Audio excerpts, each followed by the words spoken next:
Hi, everybody. Juleka here. I'm the host and creator of How to Talk to Mamí and Papí About Anything. And I want to invite you to be on our show. If you're an adult and a child of immigrants from anywhere in the world, I'd love to talk to you about those conversations that are hard but necessary. Things about politics, dating, career, parenting. Seriously, no topic is off limits. Send us an email at hello@talktomamipapi.com and let's get you on the show. That's hello@talktomamipapi.com. See you soon.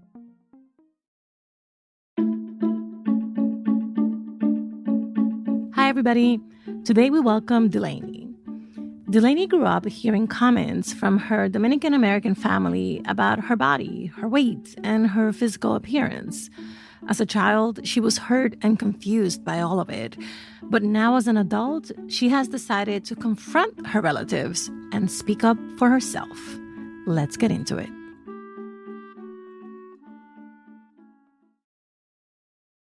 My name is Delainy Fania. I am the creator of La Bruja's art. I am a visual artist, constant learner, and I am currently studying to become an art teacher for early childhood, which I'm very excited about. Growing up, I called my mom Mamí and my dad Papí. I grew up with my mom and my dad until I was 8 years old. When my mom and my dad both separated, I'd get picked up from my dad sometimes on weekends, go see his family. The older folks, mostly like grandmas, aunts, uncles, would comment a lot on my weight, which really took a toll. Those jokes, quote unquote, would be about your hair or your weight or anything physical that could be very harmful to a young child. In a way, you don't really think it's a joke. Like, it's a joke. Like, I just got greeted with a harmful comment, like, about my weight. That's not really a joke. First of all, that's not really how you greet someone, especially a child. Like, regardless of their age, they have feelings. So when it would bother me, I'd always get the, like, comments of, ¿por qué tan seria? Or, eso no es nada, like, it's a joke, which gradually affected me as a child and then later down the line as well, because you get programmed into thinking that when something bothers you, it's not something to talk about. And I started to actually believe the comments that they'd say about my weight, that I was either too thin, or they'd actually tell me that I'm not eating when I am, but this is just like how my body is, and this is how it always going to be. It just took a really big toll. I never actually appreciated my body the way that I do now. Latino culture, they hold up weight to be a beauty standard. In my opinion, I believe all bodies are beautiful. So as I get older, I bring a lot of awareness to the words that we say in my family. So recently, my dad made a comment about my weight. He kind of held my shoulder and pointed out that he thought that I was getting skinnier in a way, and then said I'm not eating. I told him that this is not something that I want you to comment on. This is a boundary that I want to create now, just so that we're clear. I don't want you to speak on my weight. I don't want you to nothing, no comments on any of that, because it makes me uncomfortable. That was the first time that I can remember throughout my whole life actually saying something about it. Honestly, I don't think that is coming from a place of worry, because they would try, the older folks would try to justify their comment. Well, you did turn vegan, but it's not because I turned vegan, because before I turned vegan, I was still getting those comments. So it really doesn't really make a difference. So I feel like they think it is normal because they had that experience when they were younger. They can put that onto the younger generations in their family as well. I feel like me standing up for myself, sometimes even in front of my sister or in front of my younger cousins, would really play a huge role in how they can also stand up for themselves and not just sit there and not say anything. So I will always be that motivator and that nudger to, speak up, because I've never had that when I was younger. Through time, I had to really unlearn a lot of things and know that if something does bother you, it's not disrespect to your parents or to your family. It's actually respect, because respect should be reciprocal in both ways. I'm Elian Sadiqa from LBIN, the Latino Business Action Network. And I'm Juleka Lantigua, LBIN alum and founder of LWC Studios. We invite you to join us on Scale, the Latino Business Story, the first podcast from LBIN. On Scale, we speak with Latino business leaders who've grown their companies well beyond $1 million in annual revenue to 10, 100, $1 billion. And they come ready to tell us how they did it. We actually started with one employee, which was me. They reflect and get real about the game-changing business lessons along the way. Integrity is built over time, and your reputation is valuable, so I've never lost sight of that. Follow and subscribe to Scale, the Latino Business Story, anywhere you get your podcasts, and connect with LBAN on social at LBAN Strong. Delainy's story made me think about how easily hurtful and damaging behavior often gets normalized and passed down from one generation to the next. It also made me think about the impact comments about our bodies have on how we feel about ourselves, and ultimately the impact they have on the choices we make, especially if we're women. As first gens, how can we voice our discomfort with the way our family comments on what we look like? And what can we do to dismantle the underlying myths at the root of these comments? To help us figure it out, I called in an expert. I'm Lisa Jimenez. I'm a therapist, technically a licensed mental health counselor in Miami. I was born and raised in Miami. I specialize in eating disorders or disordered eating, body image work. So same question I always ask, which is, what did you hear as you listened to Delainy's story? I heard frustration. I heard, maybe this is just the therapist in me, but I heard a lot of transgenerational trauma. I mean, the obvious, right? The families commenting on our bodies, which is, I don't know about you guys, but this has been like my life, family commenting on my body, even knowing what I do. But it's almost like a compulsion a lot of times in Latin communities to make these comments. It's like they can't even help themselves. And from what I know in my both personal, but more so professional life, in Latin cultures, there's different than like, say, the traditional American lifestyle. It's not this individualized mindset. It's very much like the collective group. It's almost like your body is like the whole family's body. It's like we all have a right to comment on your body, which obviously that's harmful and can do some serious damage on a person. But that sort of mentality that I heard in the interview, I also heard a lot of resilience. The fact that she set the boundary with, I believe it was her father, I was like, you go, girl. I was giving her finger snaps all day. I loved it. I was like, wow. Yeah, no, that's hard.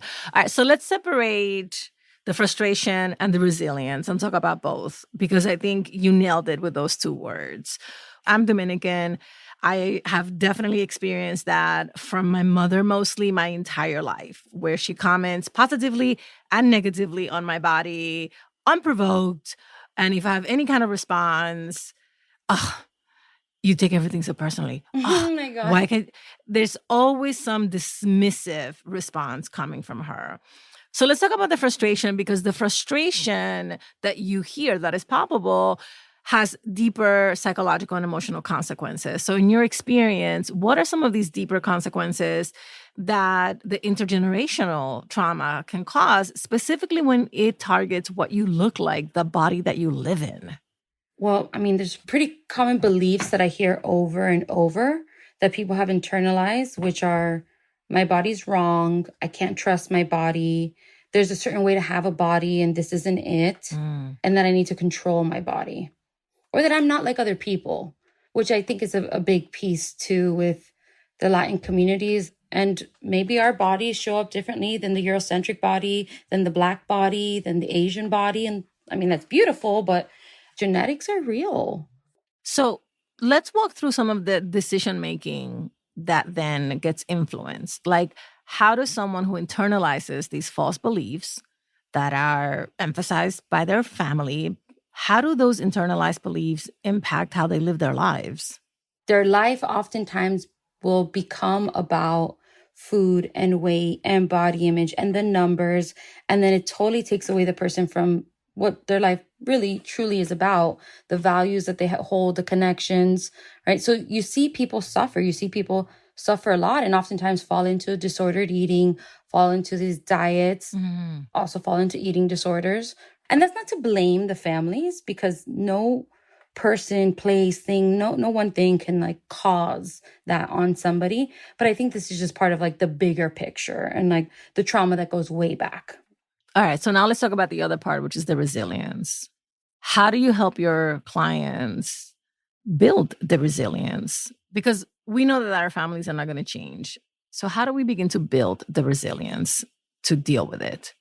A lot of ways. I mean, so even starting with like getting help from a professional that operates from either, I don't know if you guys are aware of health at every size or intuitive eating. Tell us.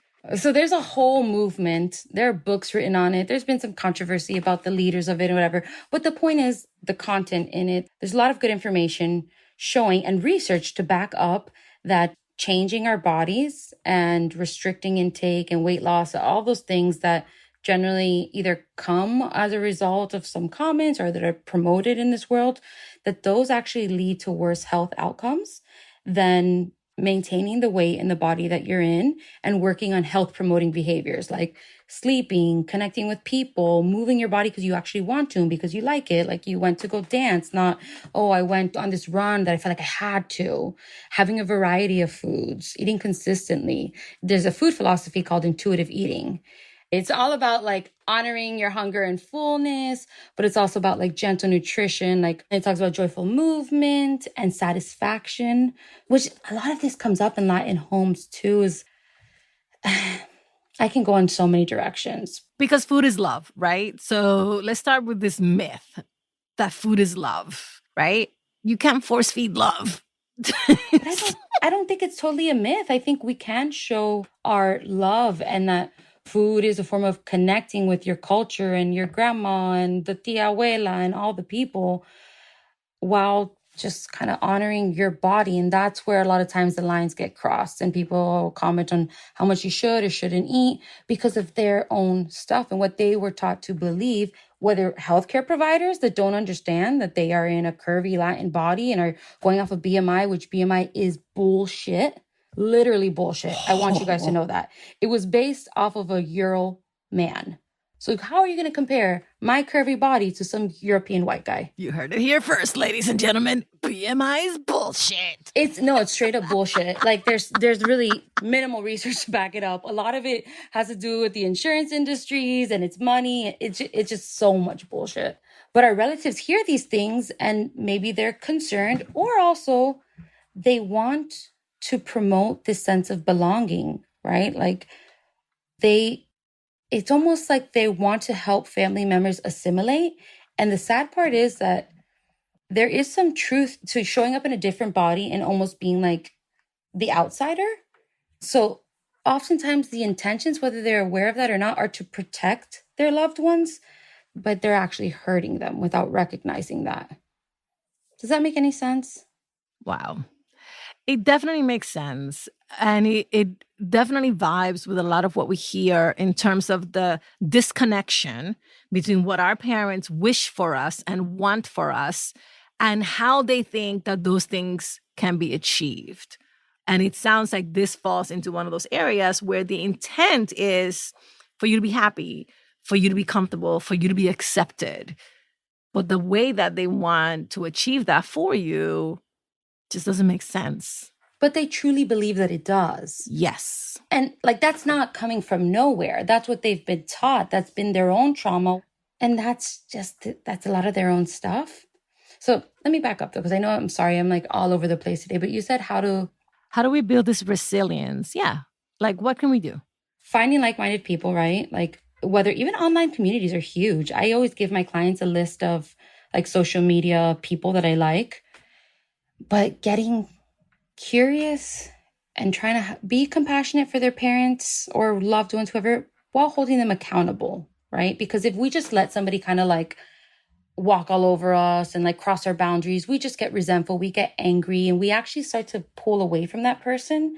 And that doesn't promote resilience, because there's a lot of strength in this collectivist mindset of coming from Latin communities that actually protects people in a lot of ways. So we're not trying to say like, your parents suck, like don't talk to them.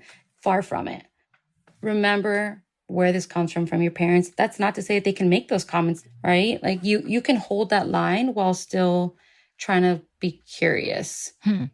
I know it's easier said than done, so I don't want to like oversimplify it for people. I've been that person that I'm like, nah, like I hate them. And it's taken many years to get to a place that when, you know, my tia makes a comment, I'm like, deep breath, you know, like, and I'm going to go call my safe friend that I know gets this and vent to her and, you know, then kind of let some of that go. So this is a great segue, because I wanted to ask you, because Delainy very intentionally basically sets herself up as a protector in a way where she feels that she's empowered herself to set a boundary and that she's doing it for herself and on behalf of other women in her family. What did you think about that? I thought that was really cool. I think that it can actually really serve her. Advocating for others can actually be really empowering and healing and help somebody to stay in a positive headspace, to keep doing what they have to do to an extent, right? Like with the disclaimer of, do you have a person that you can go to just kind of not have to be the strong one, to say, I'm so sick of this, or I don't get it, and kind of just be more raw with. My thought was, that's super cool. And I hope she doesn't feel like she always has to do that. Like, I hope she has somebody she can go to and just be like, I'm so not okay right now. Yeah, that is so important. The acknowledgement of the hurt, right? Just be like, wow, okay, that was not cool. Yeah. And then the verbalizing it and sharing it. Super. All right, Lisa. So both of us are so proud of Delainy for standing up to her dad and setting up a clear boundary. How would you suggest we do that effectively and gently so that we don't like explode the relationship? There's no like one phrase. Well, one that I like is, you know, I just got to tell you it's not really helpful, or I'm trying not to focus on that, or I'm learning that focusing on this like isn't actually good for me. So if you want to talk about my school, my whatever, like I'm happy for you to focus on that. Or maybe you can also just keep it simple. Like, please don't comment on my body. Like, you don't have to explain. You don't really owe anyone an explanation. It's true.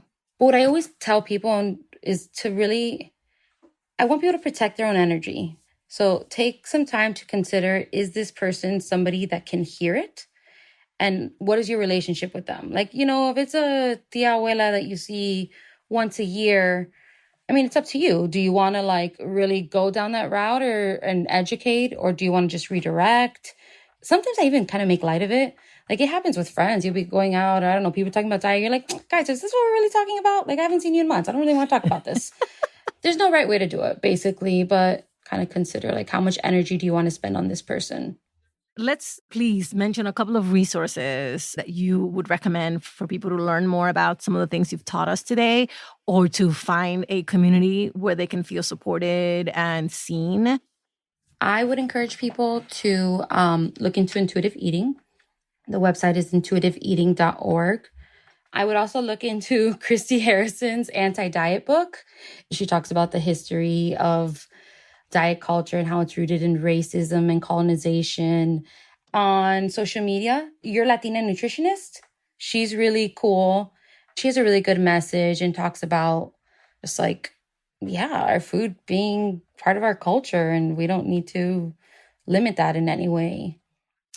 Lisa, thank you so much for visiting with us today. Thank you for your wisdom. Thank you for your humor. And please come back. Of course. Okay, here's what we learned from Lisa. Honor your body.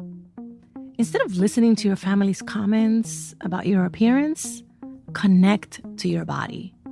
Focus on behaviors that promote your health and well-being, like sleeping more, eating well, and moving your body in ways that bring you joy. Be gentle and firm.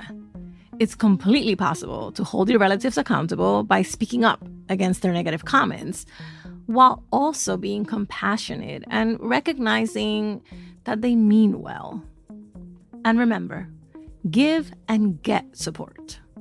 Being an advocate for others helps build resilience, but make sure you also let yourself vent your frustrations and allow yourself to be vulnerable with those who support you.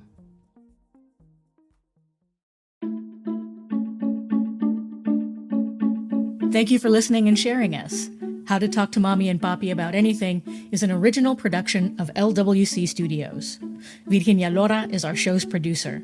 Kojin Tashiro is our mixer. Elizabeth Nakano mixed this episode. Manuela Bedoya is our marketing lead. And Juleika Lantigua is the creator and host. I'm senior editor Monica Lopez. On Twitter and Instagram, we're at Talk to Mommy Papy. Bye, everybody. Same place next week.